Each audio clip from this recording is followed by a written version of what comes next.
Bom dia, boa tarde, boa noite, gente, tudo bem? Não sei a hora que vocês vão estar vendo isso, mas estamos aqui para a segunda aula, né, de história e vamos já começar com a matéria bruta, né? Eu vou dividir essa aula em duas partes, beleza? Parte 1, parte 2, porque a gente vai começar a estudar as civilizações antigas.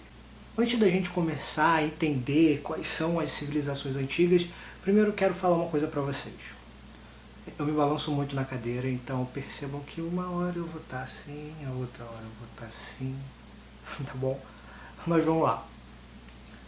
A primeira coisa que eu quero falar para vocês é: vamos começar a estudar civilizações antigas através das civilizações da Mesopotâmia. Nós vamos abordar os mesopotâmicos, a aula de hoje, hebreus e os egípcios, ok isso? Entendido? Então a gente pode começar. Mas espera aí, professor, por que a gente está começando pelas civilizações antigas da Mesopotâmia e não por Grécia Antiga?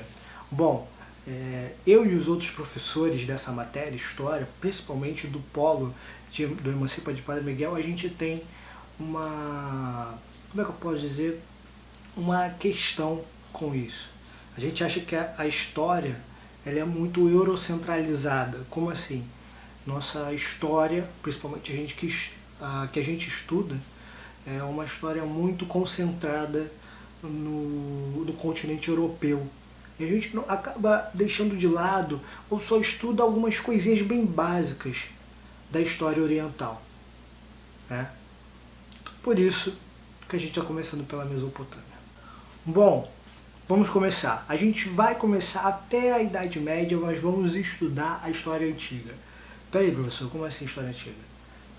A gente, historiador, né, nós da história, nós temos uma mania muito chata de sempre dividir as coisas bem no seu quadradinho: história antiga, história da antiguidade, história moderna, e assim vai, ok? Então vamos lá, a história da antiguidade. A história da antiguidade, ela se baseia na Idade Antiga e medieval. Então essa data, 476 depois de Cristo, né, é a data que o último imperador de Roma ocidental, né, Rômulo Augusto, caiu fora, né, caiu fora não, né, sendo mais ríspido com as palavras, se fudeu. Então nessa primeira parte da aula de civilizações antigas, né, a gente vai compreender na área da Mesopotâmia, ok? Mas peraí, Wesley, não estou entendendo. Isso vai cair no Enem? Possivelmente sim. A história antiga ela é muito usada para entender e compreender seus conhecimentos, né? Tudo bem que a edição do ano passado ela não foi muito fiel ao conhecimento histórico, mas está na nossa BNCC, está, né, nas nossas diretrizes, então é bom a gente sempre estar estudando. E também até compreender um pouco da história mundial, né?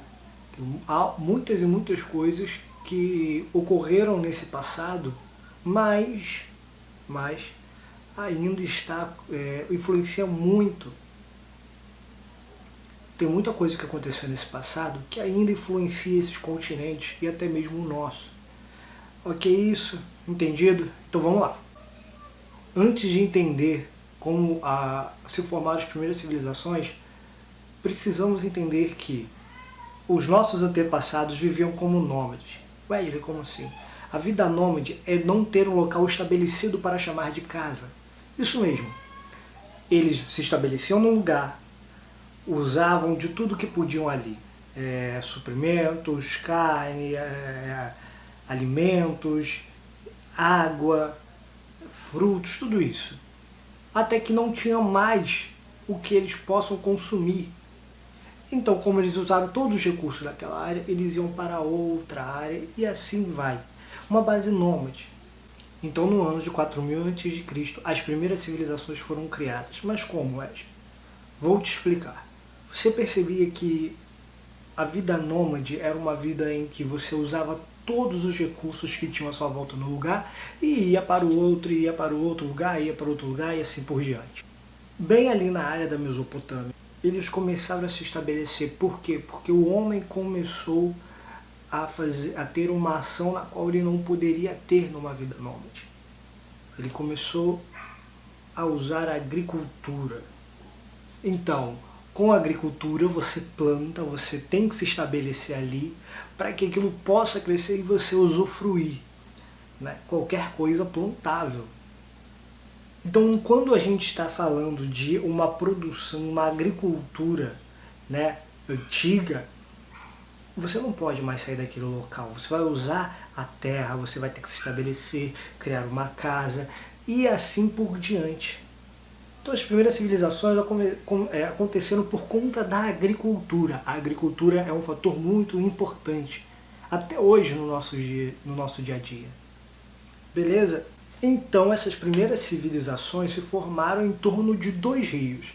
Óbvio, se você vai ter uma agricultura, você precisa ter água. E como estamos falando da área da Mesopotâmia, vamos ter 2 rios super importantes para que aconteça a agricultura e também o desenvolvimento daquela área. Estamos falando dos rios Tigre e Eufrates. Eu vou estar mostrando aqui uma imagenzinha, um mapinha bem maneiro para vocês entenderem a Mesopotâmia e como ela era dividida, né? E como era organizada. E até para a gente ver que, tá vendo esses 2 rios aí que estão entrando na sua foto, agora, na imagem agora? Então, essa faixa de terra entre os 2 rios, Tigre e Eufrates, né, é a Mesopotâmia. Vamos lá. O que significa Mesopotâmia? Significa entre rios. Do grego meso, né, meso é meio, e potamos significa rio, né? Então, ou seja, entre rios, no meio dos rios. Então, como vocês viram, toda essa região foi ocupada entre 4.500 a.C. e 539 a.C.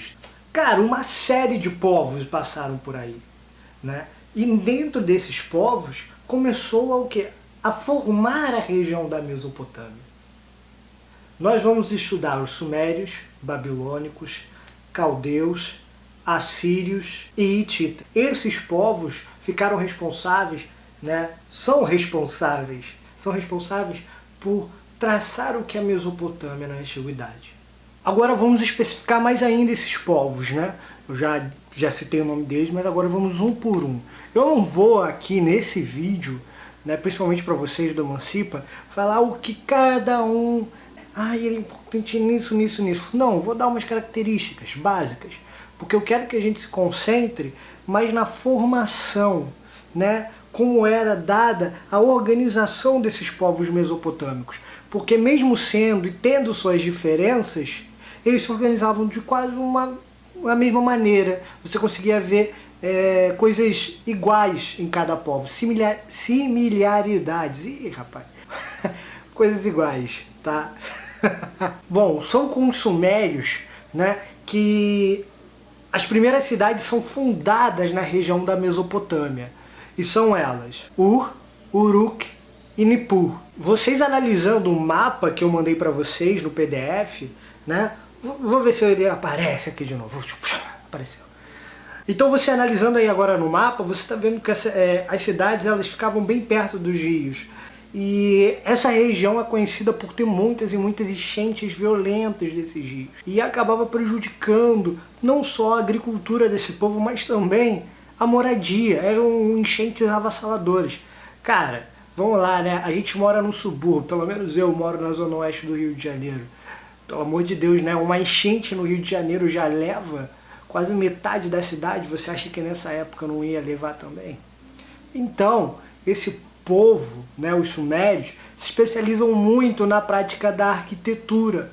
Por quê? Porque eles acabam construindo diques, brigues, muralhas, barragens, reservatórios, para conter essa violência a violência dessas águas. E também davam, vamos dizer, uma paz, porque realmente, cara, era de fuder. Vamos colocar nessas coisas, nessas linhas. Outra coisa também importante são os canais de irrigação. Sim, são com os sumérios que começam os canais de irrigação dentro da Mesopotâmia. Isso, além de ajudar a agricultura, ajuda também no desenvolvimento da própria cidade. Também é atribuído aos sumérios a escrita cuneiforme. Apareceu aí de novo. a imagenzinha, né? E você percebe uma peculiaridade, né? Mas, Wesley, o que é cuneiforme, né? A escrita cuneiforme é uma escrita ideográfica, né? Então ela representa ideias por imagens, por símbolos. E essas imagens, né, essa escrita, ela foi no seu início, né? No seu início foi usada para fazer transações comerciais. Outra característica importante para a gente saber e entender, o povo sumério também deu muito início à metalurgia. Com ele deu-se início à produção e confecção de joias preciosas, armas, do uso do metal no dia a dia. A gente está falando da antiguidade, é o nascimento das civilizações. Isso é muito importante a gente ter em mente. Que os sumérios tinham noção de metalurgia.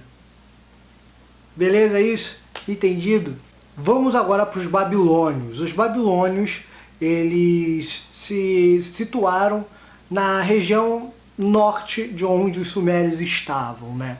E a maior contribuição deles, a gente pode assim botar em mesa, foi a questão do Código de Hammurabi. Pô, mas quem é esse cara? Quem é isso? Hammurabi? É o quê? É de comer? Não, ele era uma pessoa, rei Hammurabi. Por volta de 1750 a.C., os babilônios já tinham tomado basicamente toda a região da Mesopotâmia. E, nas mãos do rei Hammurabi, se deu o início da primeira lei escrita do nosso mundo. Cara, você tem noção da loucura que é isso? O Código de Hammurabi, ele é baseado no princípio de Talião. Olho por olho, dente por dente. E Hammurabi cria esse código para poder ter controle de toda a sociedade mesopotâmica. Cara, olha só que loucura. Aí você fala assim, tá Wesley, esse é o princípio do código? Basicamente. Eu vou mostrar uma imagem para vocês agora, que o código, de acordo com ele, né, todo criminoso deveria ser punido de uma forma proporcional ao delito cometido.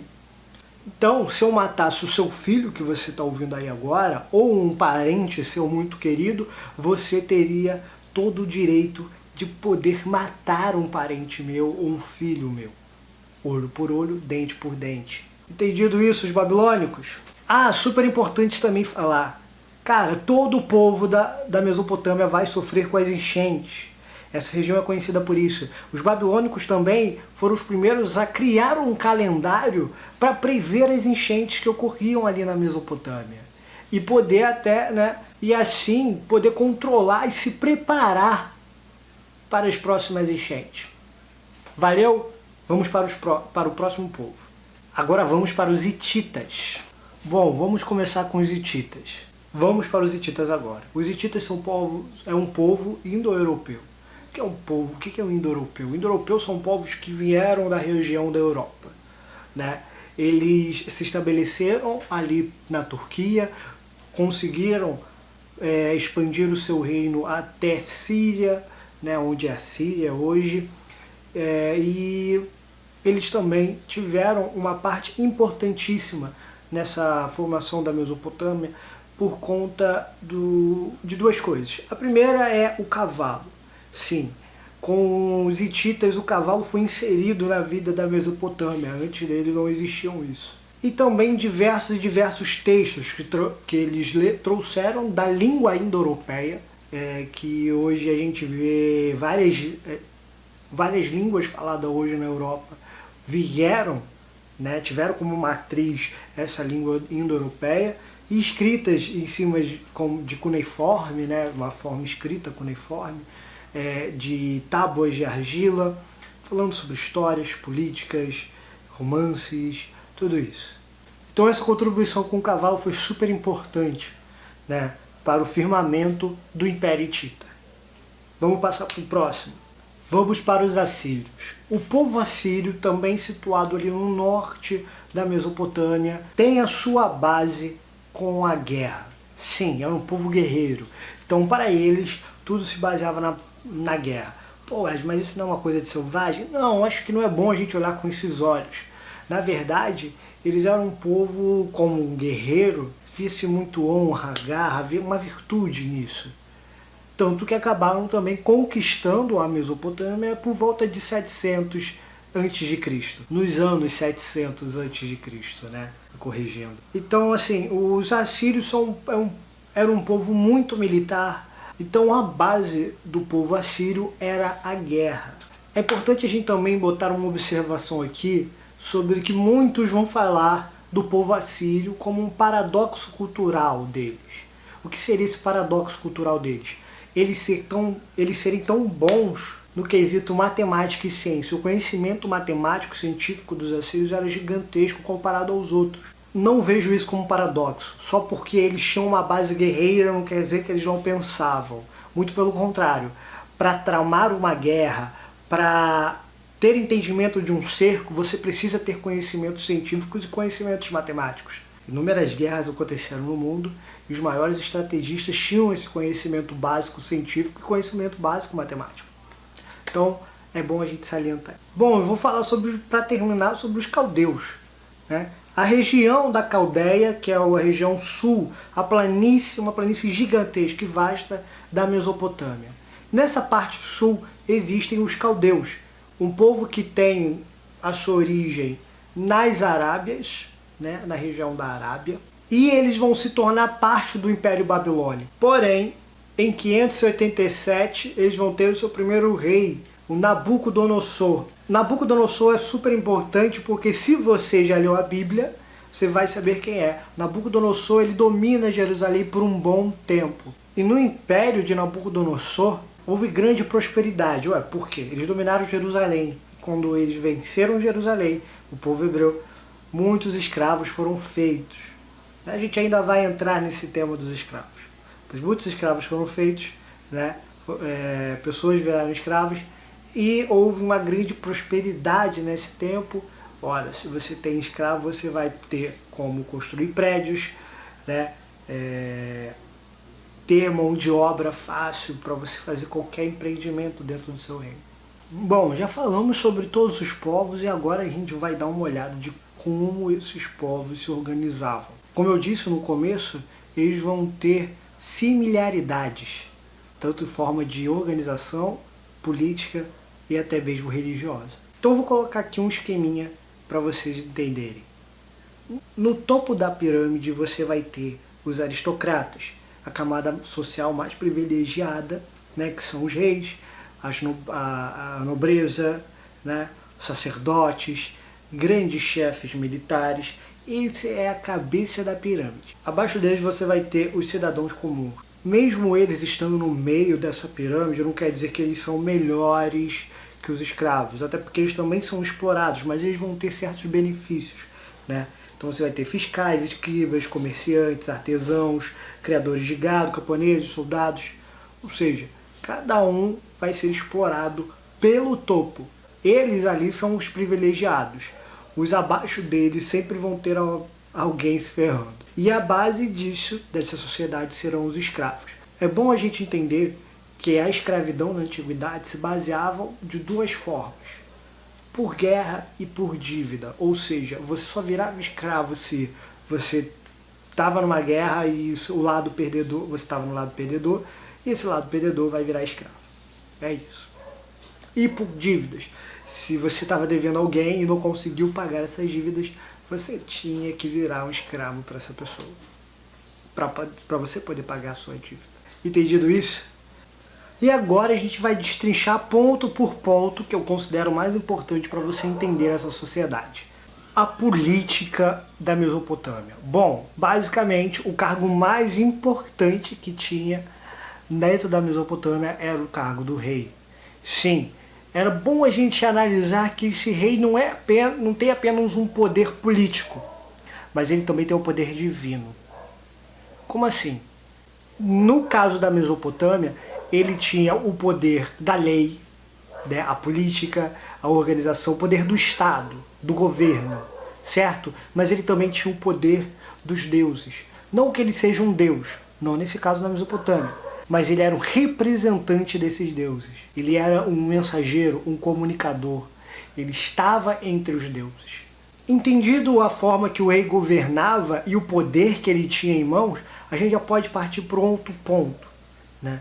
A política é bem básica, a política é isso. O rei como um dominante, né? Tanto como um governador que pode redistribuir as terras, dar terras a quem ele quer, delimitar, construir novos empreendimentos, mandar matar alguém ou guerrear, mas também tinha o poder divino dos deuses. É bom a gente também compreender que a Mesopotâmia era politeísta, por isso eu falo deuses, tá bom?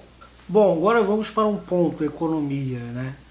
É super importante entender, como a gente viu já no começo, a agricultura. A agricultura da área da Mesopotâmia era uma agricultura de irrigação. Então você vai ter cevada, trigo, gergelim, basicamente sementes. E essas sementes vão ser comercializadas